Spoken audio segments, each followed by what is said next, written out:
सन्नाप्युभयात्मिकानो भिन्नाप्युभयात्मिकानो साङ्गाप्यनङ्गाप्युभयात्मिकानो महाद्भुता निर्वचनीय रूपा महाद्भुता निर्वचनीय रूपा महाद्भुता अनिर्वचनीय रूपा. ಮಾಯೆಯ ಅಸ್ತಿತ್ವವಿದೆಯೋ ಅಥವಾ ಮಾಯೆಯ ಅಸ್ತಿತ್ವವೇ ಇಲ್ಲವೋ ಅಥವಾ ಅದು ಎರಡೂ ಆಗಿದೆಯೋ? ಅದು ಬ್ರಹ್ಮನಿಂದ ಭಿನ್ನವಾಗಿಲ್ಲ, ಅದು ಬ್ರಹ್ಮನಿಂದ ಅಭಿನ್ನವಾಗೂ ಇಲ್ಲ, ಅದು ಎರಡೂ ಆಗಿಲ್ಲ. ಅದು ಅಂಶದಿಂದ ನಿರ್ಮಿತವಾಗಿಲ್ಲ, ನಿರಂಶದಿಂದಲೂ ನಿರ್ಮಿತವಾಗಿಲ್ಲ. ಮಾಯಾ ಮಹಾ ಅದ್ಭುತವಾಗಿದೆ, ಶಬ್ದಗಳಿಗಿಂತ ಅತೀತವಾಗಿದೆ. ಮಾಯಾ ಶಬ್ದಾತೀತವಾಗಿದೆ. ಅದರ ವರ್ಣನೆ ಅಷ್ಟೊಂದು ಶಕ್ತಿಶಾಲಿಯಾಗಿದೆ. ಮಾಯಾ ಅವಿದ್ಯಾ, ಅಜ್ಞಾನ, ಶಕ್ತಿ, ಪ್ರಕೃತಿ ಪ್ರಧಾನವೆಂಬ ಹಲವಾರು ಹೆಸರುಗಳಿವೆ. ಆವರಣ ಹಾಗೂ ವಿಕ್ಷೇಪ ಇದರ ಶಸ್ತ್ರವಾಗಿದೆ. ಸೂತ್ರಧಾರ, ಆದ್ರೆ ಈ ಮಾಯೆ ಅಂದ್ರೇನು? ಮಾಯೆ ಮನುಷ್ಯನ ಬಂಧನದ ಕಾರಣವಾಗಿದೆ. ಸತ್ಯದ ಕಣ್ಣಿನಿಂದ ನೋಡಿದಾಗ ಮಾಯೆಯ ಅಸ್ತಿತ್ವವಿರುವುದಿಲ್ಲ, ಆದರೂ ಅದು ಪ್ರಪಂಚದ ಅಸ್ತಿತ್ವ ಅಥವಾ ಸ್ಥಿತಿಯ ಕಾರಣವಾಗಿದೆ.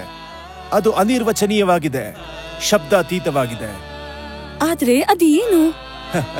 ಅದನ್ನ ಅರ್ಥ ಮಾಡ್ಕೊಳ್ಳೋದು ಅಷ್ಟು ಸುಲಭ ಅಲ್ಲ. ಇಲ್ಲಿ ತನಕ ವಿದ್ವಾಂಸರು ಕೂಡ ಅದನ್ನ ಅರ್ಥ ಮಾಡ್ಕೊಳ್ಳೋದಕ್ಕೆ ಸಮರ್ಥರಾಗಿಲ್ಲ. ಒಮ್ಮೆ ದೇವರ್ಷಿ ನಾರದರು ಕೂಡ ಅದನ್ನ ತಿಳ್ಕೊಳ್ಳೋಕಾಗ್ಲಿಲ್ಲ. ಸತ್ಯವು ಮೂರು ಕಾಲದಲ್ಲಿಯೂ ಅಸ್ತಿತ್ವವನ್ನ ಹೊಂದಿದೆ, ಆದರೆ ಅಸತ್ಯವು ತನ್ನ ಅಸ್ತಿತ್ವವನ್ನ ಮೂರು ಕಾಲದಲ್ಲೂ ಹೊಂದಿಲ್ಲ. ಆದರೆ ಪ್ರಪಂಚ ಅಂತೂ ಇದೆ, ಅದು ಸರ್ವದಾ ಬದಲಾಗ್ತಾನೆ ಇರುತ್ತೆ. ಪ್ರಪಂಚ ಮಾಯೆಯಾಗಿದೆ, ಮಿಥ್ಯೆಯಾಗಿದೆ, ಆದರೆ ಇದರ ಅಸ್ತಿತ್ವ ಅಂತೂ ಇದೆ. ಇದರ ಅರ್ಥ ಏನಾಯ್ತು ಅಂದ್ರೆ, ಪ್ರಪಂಚವು ಸತ್ಯವೂ ಆಗಿದೆ, ಅಸತ್ಯವೂ ಆಗಿದೆ. ಆದರೆ ಈ ಪ್ರಪಂಚ ಸತ್ಯವಾಗ್ಲಾರದು, ಯಾಕೆಂದ್ರೆ ಪರಿವರ್ತನಾಶೀಲವಾದ್ದು ಸತ್ಯವಾಗ್ಲಾರದು. ಆದ್ರೆ ಅದು ಅಸತ್ಯವೂ ಅಲ್ಲ, ಯಾಕೆಂದ್ರೆ ಅದು ಕಾಣಿಸ್ತಾ ಇದೆ. ಹಾಗಾದ್ರೆ ಈ ಮಾಯೆ ಅಂದ್ರೇನು? ನೋಡ್ದ್ಯಾ ನಟಿ, ದೇವರ್ಷಿ ನಾರದರು ಕೂಡ ಮಾಯೆಯಲ್ಲಿ ಸಿಕ್ಕಾಕೊಂಡ್ರು. ಏನು ಅರ್ಥನೇ ಆಗ್ತಾ ಇಲ್ಲ. ದ್ವಾರಕೆಗೆ ಹೋಗಿ ಕೃಷ್ಣನ್ನೇ ಕೇಳ್ತೀನಿ. ಯೋಗೇಶ್ವರ, ಈ ಮಾಯೆ ಅಂದ್ರೇನು? ದೇವರ್ಷಿ, ಮಾಯೆಯು ಆ ಬ್ರಹ್ಮನ ರಚನಾ ಶಕ್ತಿ. ಇದು ನನಗೂ ಗೊತ್ತಿದೆ ಪ್ರಭು, ಆದ್ರೆ ಅದು ಹೇಗಿರುತ್ತೆ? ನಡಿ, ಸ್ವಲ್ಪ ಹೊತ್ತು ಹೊರಗೆ ತಿರುಗಾಡ್ಕೊಂಡು ಬರೋಣ. ಋಷಿಕೇಶ, ಸಮುದ್ರದಿಂದ ನನ್ನ ಮರಳುಗಾಡೆ ಕರೆತಂದಿದ್ದೀರಾ, ಇನ್ನು ಎಷ್ಟು ದೂರ ಕರ್ಕೊಂಡು ಹೋಗ್ತೀರಾ? ದೇವರ್ಷಿ, ನೀನು ಎಷ್ಟು ಬಾರಿ ಭೂಮಿ ಪರಿಕ್ರಮಣ ಮಾಡಿದೀಯಾ? ಇನ್ನು ಸ್ವಲ್ಪ ದೂರವಷ್ಟೇ.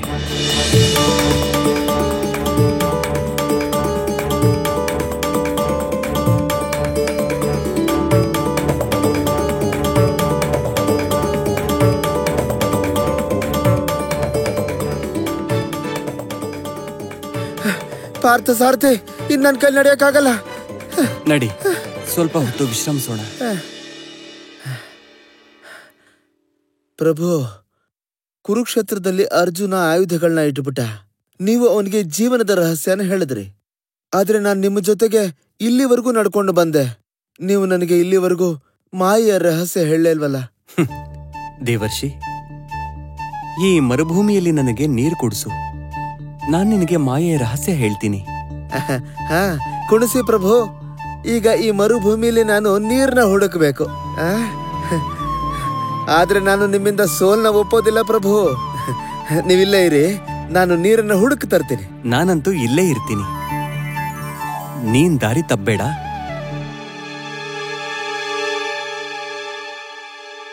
ಆಗ ದೇವರ್ಷಿ ನಾರದರು ನೀರನ್ನ ಹುಡ್ಕೊಂಡು ಹೋದ್ರು. ಅದು ಜೀವನದ ಮರುಭೂಮಿಯಲ್ಲಿ.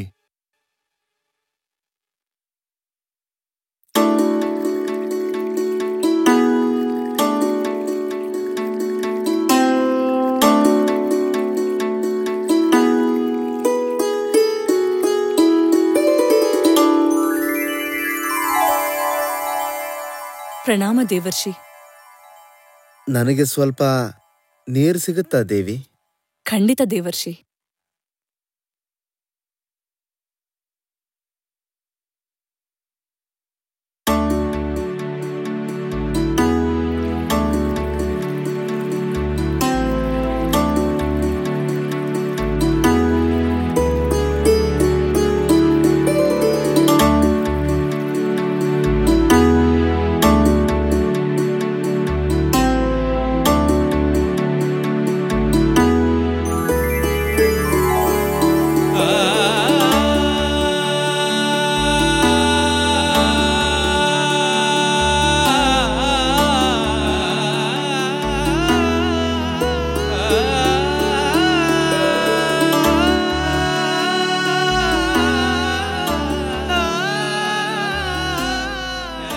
ಸೂತ್ರಧಾರ, ಏನಿದು?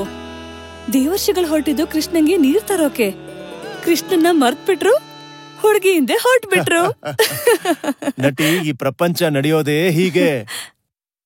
ರಾಜ, ಬ್ರಹ್ಮಚರ್ಯದ ಪಾಲನೆ ಮಾಡ್ತಾ ಮಾಡ್ತಾ ನಾನು ಬೇಸತ್ತಿದ್ದೀನಿ. ಈಗ ನಾನು ಗೃಹಸ್ಥನಾಗ್ಬಿಡ್ಲ ಅಂತ ಯೋಚಿಸ್ತಾ ಇದ್ದೀನಿ.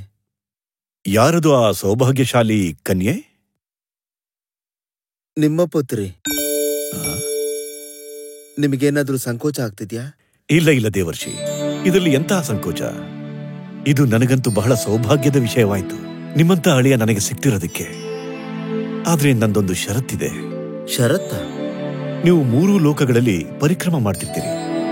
ನನ್ನ ಮಗಳು ನಿಮ್ ಜೊತೆ ಎಲ್ಲೆಲ್ಲಿ ಅಂತ ತಿರುಗಾಡಕ್ಕಾಗತ್ತೆ.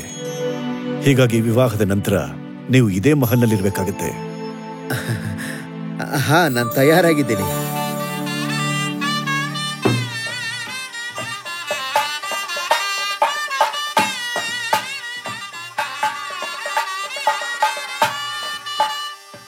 ಸೂತ್ರಧಾರ, ಇದೇನು ನಾರದರ ವಿವಾಹವಾಯ್ತು?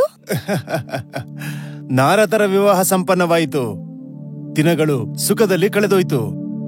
ಆದರೆ ಕೆಲವು ದಿನಗಳಾದ್ಮೇಲೆ ಅವರ ಮಾವನ ದೇಹಾಂತವಾಯಿತು. ರಾಜರಿಗೆ ಮಗ ಇಲ್ದಿದ್ರಿಂದ ಆಗ ಜನರು ನಾರದನನ್ನೇ ರಾಜನಾಗಿ ಘೋಷಣೆ ಮಾಡಿದ್ರು. ಹಾಗೆ ದೇವರ್ಷಿಗಳು ಕೂಡ ಖುಷಿ ಖುಷಿಯಾಗಿ ಸಿಂಹಾಸನವನ್ನ ಏರಿದ್ರು. ನನ್ನ ಪ್ರಜೆಗಳೇ, ನಾನು ನಿಮ್ಮ ಪಾಲಕ.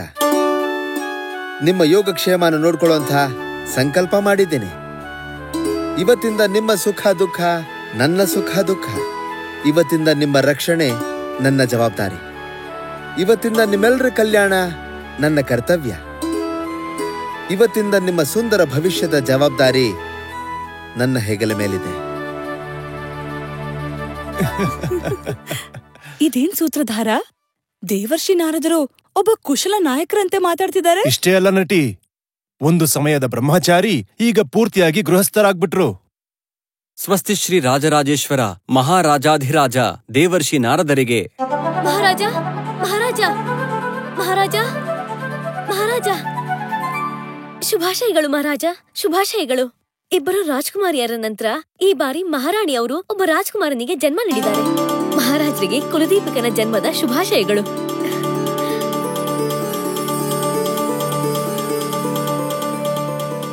ಶುಭಾಶಯಗಳು ಮಹಾರಾಜ. ಸೂತ್ರಧಾರ, ದೇವರ್ಷಿ ನಾರದರು ಈಗ 3 ಮಕ್ಕಳು ತಂದೆಯಾದ್ರು. ಇಷ್ಟೇ ಅಲ್ಲ, ಈಗ ಅವರು ತಮ್ಮ ಮಕ್ಕಳಿಗೆ ರಾಜಪುತ್ರರ ಆಚರಣೆಯ ಶಿಕ್ಷಣವನ್ನೂ ಕೊಡ್ತಾರೆ. ರಾಜಪುತ್ರರಲ್ಲಿ ಅಹಂಕಾರವಿರಬೇಕು. ಪ್ರಜೆಗಳ ನಡುವೆ ಕತ್ತನ್ನ ಸ್ವಲ್ಪ ಎತ್ತರದಲ್ಲಿಟ್ಕೋಬೇಕು. ಒಂದ್ ವೇಳೆ ಯಾರಾದ್ರೂ ಅಭಿವಾದನೆ ಮಾಡಿದರೆ ಏನಿಲ್ಲವೆಂದರೂ ಸ್ವಲ್ಪ ನಗಬೇಕು. ಅದರಿಂದ ಸಾಮಾನ್ಯ ಜನರು ನಿನ್ನಿಂದ ದೂರದಲ್ಲಿರ್ತಾರೆ. ಮುಟ್ಟೋದ್ರಿಂದ ಅಥವಾ ಮುಟ್ಟೋದಕ್ ಬಿಡೋದ್ರಿಂದ ಜನರಲ್ಲಿ ಭಯ ಕಡಿಮೆಯಾಗುತ್ತೆ. ನೋಡ್ತಿದ್ದೀರಲ್ಲ ಸೂತ್ರಧಾರ, ದೇವರ್ಷಿಗಳು ಸಂಪೂರ್ಣವಾಗಿ ಬದಲಾಗಿದ್ದಾರೆ. ಎಲ್ಲಿ ಅವರ ಆ ಸತ್ವಗುಣ ಮತ್ತೆ ಎಲ್ಲಿ ಈ ರಜಸ್? ನಟಿ, ಈಗ ಇವರು ಸಾಮ್ರಾಜ್ಯದ ವಿಸ್ತಾರದ ಬಗ್ಗೆ ಯೋಚನೆ ಮಾಡ್ತಿದ್ದಾರೆ. ಸೇನಾಪತಿ, ನಮ್ಮ ಹಲವು ವ್ಯಾಪಾರಿಗಳು, ಸಾರ್ಥವಾಹಕರು ಬೇರೆ ರಾಜ್ಯಗಳಲ್ಲಿ ಅವರಿಗಾಗುವ ದುರ್ವ್ಯವಹಾರವನ್ನ ನನಗೆ ಹೇಳಿದ್ದಾರೆ. ಅವರಿಂದ ಹೆಚ್ಚು ತೆರಿಗೆನ ಕೇಳಲಾಗ್ತಾ ಇದೆ, ಅವರಿಂದ ಲಂಚ ಪಡೆಯಲಾಗ್ತಾ ಇದೆ, ಅವರನ್ನ ಪೀಡಿಸ್ತಾ ಇದ್ದಾರೆ.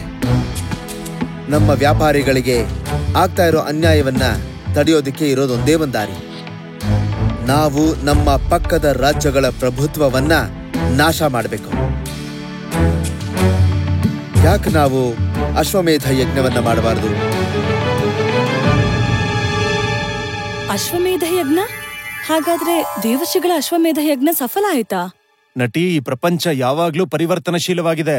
ಇದರಲ್ಲಿ ಸುಖ ಮತ್ತು ದುಃಖ ಒಂದರ ಹಿಂದೆ ಒಂದಿರುತ್ತೆ. ಸುಖ ಇದೆ ಅಂದ್ರೆ ದುಃಖನೂ ಇರ್ಬೇಕಲ್ಲ.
ಸೇನಾಪತಿ, ಇಲ್ಲಿ ದೇವರ್ಷಿ ನಾರದರು ಸುಖದಲ್ಲಿ ಮುಳುಗಿದ್ದಾರೆ ಮತ್ತು ಇನ್ನೊಂದು ಕಡೆ ವಿಪತ್ತು ಅವರ ಬಾಗಿಲನ್ನ ಬಡಿತಾ ಇದೆ. ಸಾವಧಾನ! ಪಕ್ಕದ ದೇಶದ ರಾಜ ನಮ್ಮ ರಾಜ್ಯದ ಮೇಲೆ ಆಕ್ರಮಣ ಮಾಡಿದ್ದಾನೆ. ಸಾವಧಾನ ಮಹಾರಾಜ, ಪಕ್ಕದ ದೇಶದ ರಾಜ ನಮ್ಮ ಅಶ್ವಮೇಧದ ಕುದುರೆಯನ್ನ ಹಿಡಿದಿದ್ದಲ್ದೆ ನಮ್ಮ ರಾಜ್ಯದ ಮೇಲೆ ಆಕ್ರಮಣವನ್ನು ಮಾಡಿದ್ದಾನೆ. ಆತನ ಸೇನೆ ಆಕ್ರಮಣವನ್ನ ಮಾಡ್ತಾ ರಾಜಧಾನಿಯತ್ತ ಬರ್ತಾ ಇದೆ. ಈ ಸಮಯದಲ್ಲಿ ನಾವೇನಾದ್ರೂ ಮಾಡದಿದ್ರೆ ಪರಾಜಯ ನಿಶ್ಚಿತ. ಯುದ್ಧ. ಸೇನಾಪತಿ, ಎಲ್ರಿಗೂ ಯುದ್ಧಕ್ಕೆ ತಯಾರಾಗೋದಕ್ಕೆ ಹೇಳು.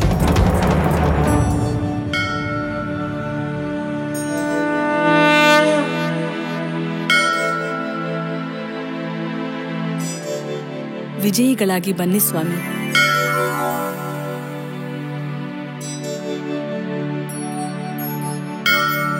ಮತ್ತೆ ದೇವರ್ಷಿ ನಾರದರು ಯುದ್ಧದಲ್ಲಿ ಸೋತ್ರು. ಅಶ್ವಮೇಧ ಅಸಫಲವಾಯಿತು. ಗೆಲ್ಲೋದಾದ್ರೂ ಹೇಗೆ? ಯುದ್ಧದ ಅನುಭವನೂ ಅವರಿಗಿರ್ಲಿಲ್ಲ. ದೇವರ್ಷಿ ನಾರದರು ತಮ್ಮ ಪತ್ನಿ ಹಾಗೂ ಮಕ್ಕಳ ಸಹಿತ ಪ್ರಾಣ ಉಳಿಸ್ಕೊಂಡು ಓಡಿದ್ರು. ನಿನ್ನೆ ತನಕ ರಾಜರಾಗಿದ್ದವರು ಇಂದು ರಾಜರಲ್ಲ. ನಾರದರು ತಮ್ಮ ಪರಿವಾರದ ಸಮೇತ ಊರಿಂದ ಊರಿಗೆ ಅಲಿತಾ ಇದ್ರು. ಈಗ ನಮಗೇನಾಗುತ್ತೆ ಸ್ವಾಮಿ? ಗೊತ್ತಿಲ್ಲ.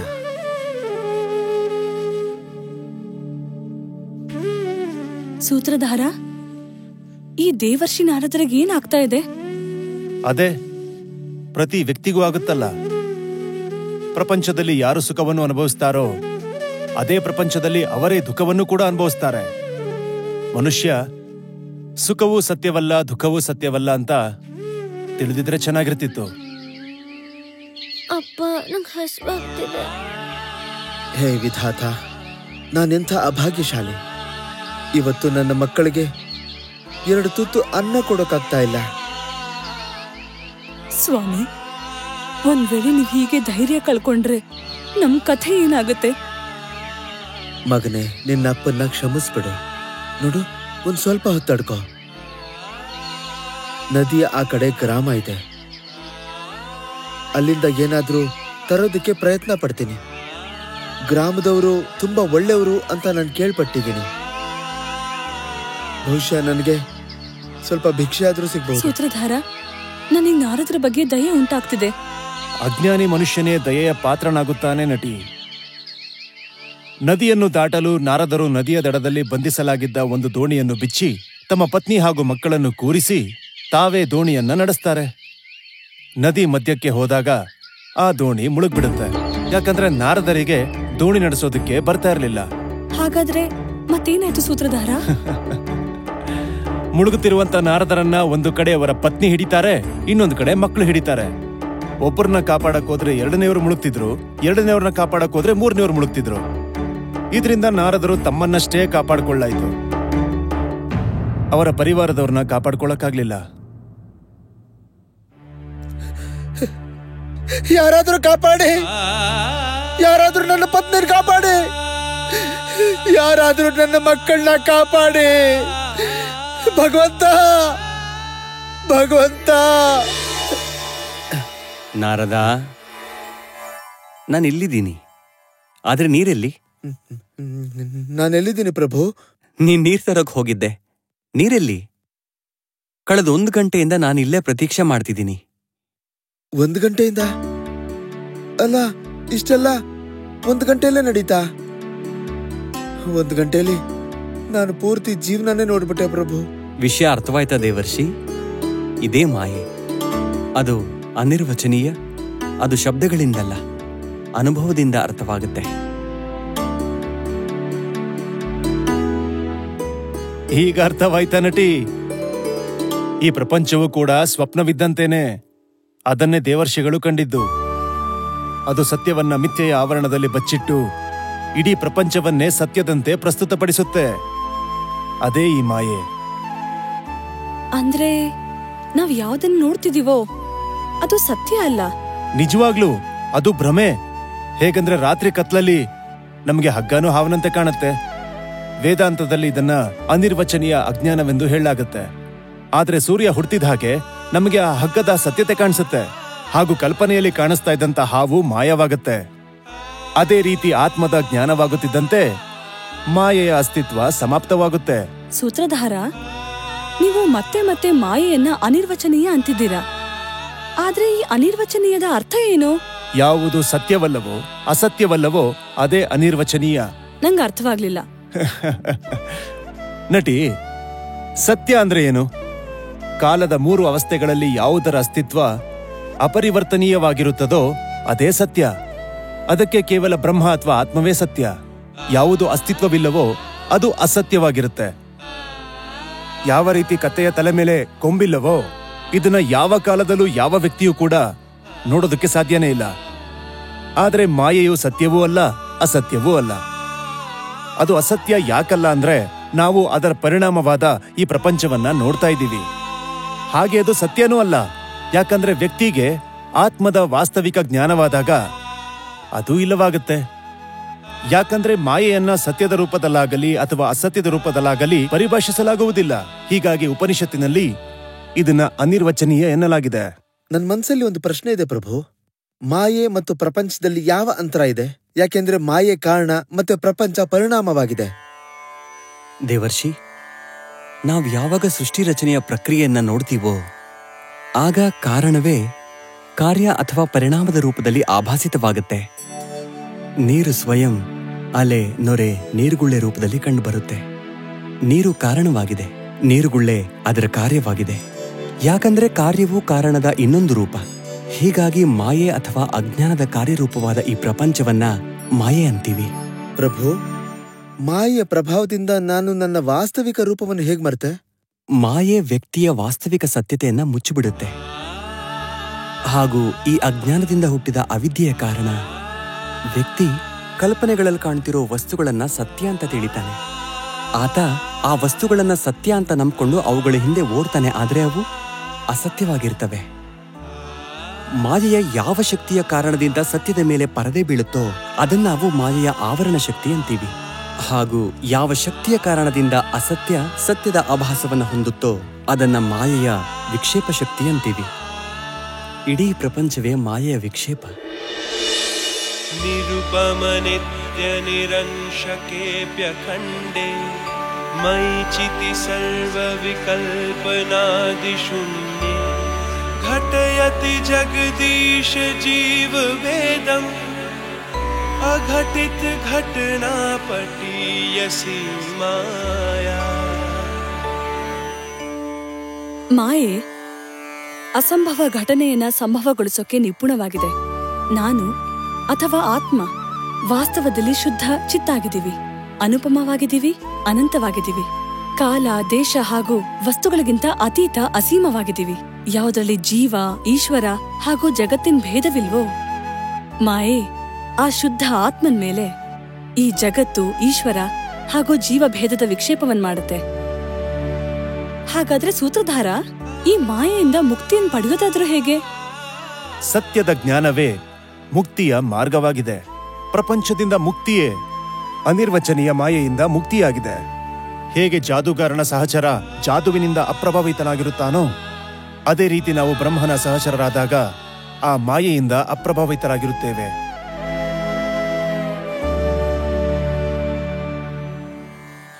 ದೈವೀ ಏಷಾ ಗುಣಮಯೀ ಮಮ ಮಾಯಾ ದುರತ್ಯಯಾ ಮಾಮೇವ ಯೇ ಪ್ರಪದ್ಯಂತೆ ಮಾಯಾಮೇತಾಂ ಕರಂತಿ ತೇ.